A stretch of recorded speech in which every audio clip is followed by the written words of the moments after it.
I get a message from my inner child, which was, I used to do inner child meditations with the community, with the group, and of course I would also do them myself.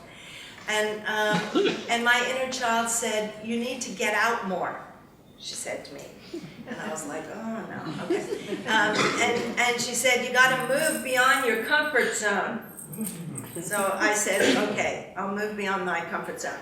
And then the next day I see in the newspaper an article about a Cuban-American anthropologist and psychologist named Alberto Villoldo. And he was dating at that time a woman from Johannesburg, and they were in Johannesburg for the holidays. And this article talked about healers and shaman in Peru. So interesting.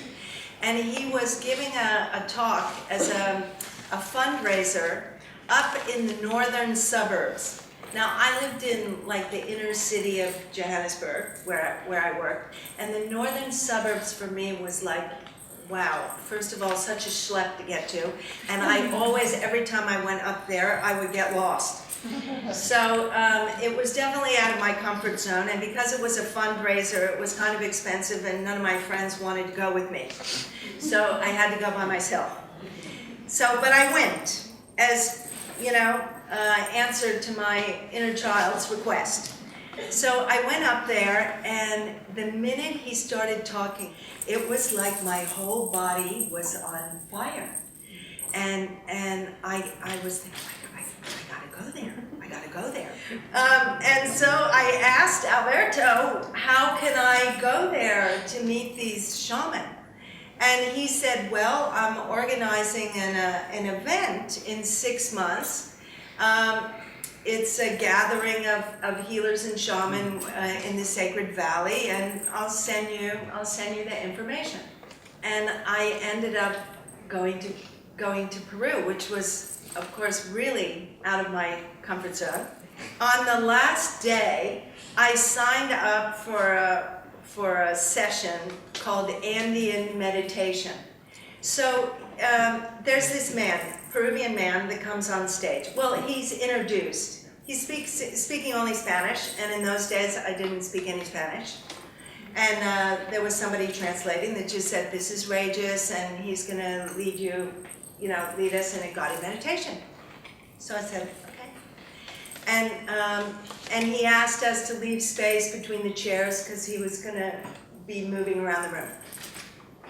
So he led this very, very beautiful guided meditation where we're flying like eagles and condors over the Sacred Valley to all the different sacred sites near where I live, and to Machu Picchu, and then brought us back out.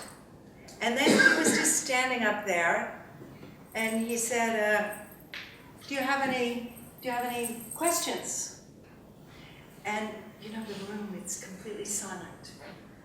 And I'm thinking to myself, like, questions, you know, why, what, about what? And then he, oh, sorry, I'm gonna sit back down.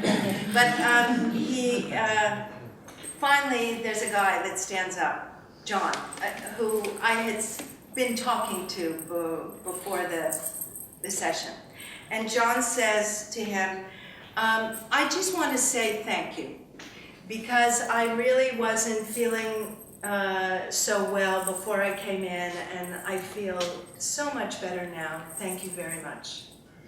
And Ray just stands there and looks at him and said, you have a brother, and you're very angry with your brother, and you need to let go of that anger because it's blocking your heart center and it's going to make you sick.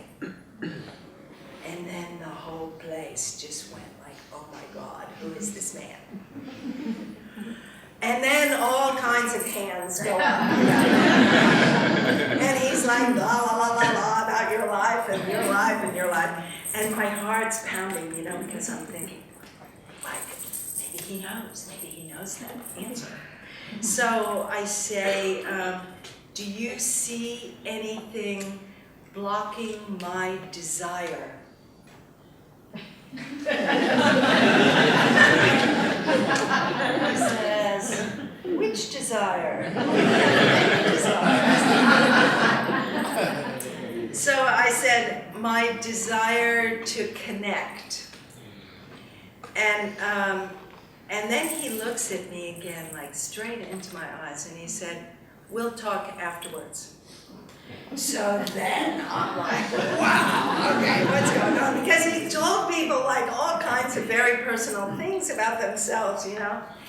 And well, Regis was one of my first teachers.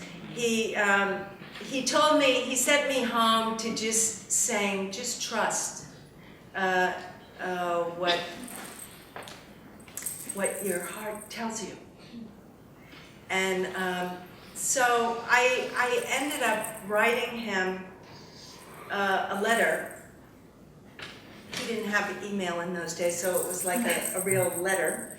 And I sent him and just said that I was organizing. At that time, I had talked to Alberto about coming to Johannesburg to teach a workshop there because I really wanted to learn more about Peruvian shamanism. And so I wrote to Regis and said that I was doing this workshop with Alberto, and that if he ever wanted to come to Johannesburg to just let me know, and I could organize something for him. So I went back to Johannesburg and I set up the venue, and even though I really didn't know exactly what the workshop was going to be, and then Alberto had to cancel. So I was very disappointed, and I just said, no, I'm going to hold on to this conference room because maybe something will happen.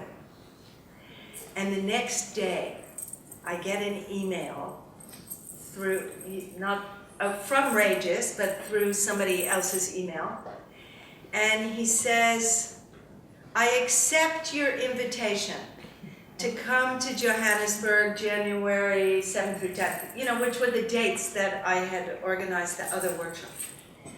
And he said that he'd been thinking very much of me and my spiritual sensibility, and when the student is ready, the teacher comes. And that was the beginning for me of my journey to Peru. Well, he came to Johannesburg. We did an amazing workshop, and it was I organized many workshops with him subsequently that were much more difficult because I knew everything that I was supposed to be doing. And at the first one, everything was perfect without me knowing anything about what was actually needed.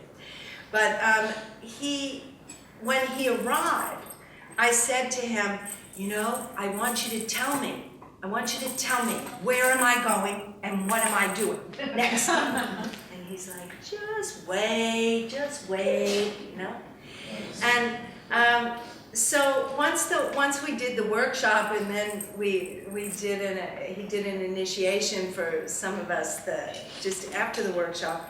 And it was so amazing that I had really kind of forgotten about my need to know the future.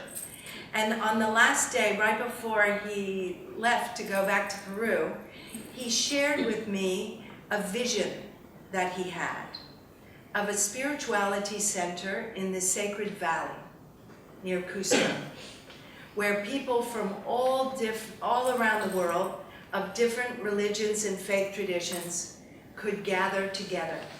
Within 6 months, I had moved to Peru to help manifest the vision.